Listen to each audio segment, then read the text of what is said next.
There are different types of machine learning, and we will focus on three of them one by one. The first one is supervised learning.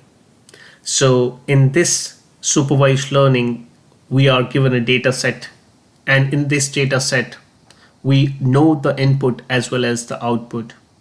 So, if we consider the previous example of signal quality and the throughput, we know that how the signal quality and the throughput is given as an input data to the machine. Now, where we know both the input and output in the given data to the machine, it is known as a supervised learning.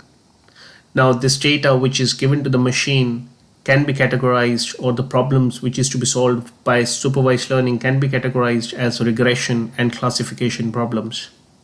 So regression is a problem where with given input continuously the output will get changed. So as we keep on changing the input, there is some continuous function with which the output will get changed.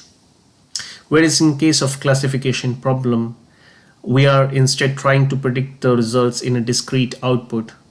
So in other words, we are trying to map the input variables into two different or three different or more different categories, but it is not a continuous function. So let's take an example of a regression. So given a picture of a person, we have to predict their age. So by looking into the picture, we know that as we are keep on changing the picture of a person with respect to its age, we'll give a different value as an output. Whereas in case of classification, if a patient is having or diagnosed with a tumor, then doctor can predict, depending upon the multiple different input values, either the tumor is malign or benign.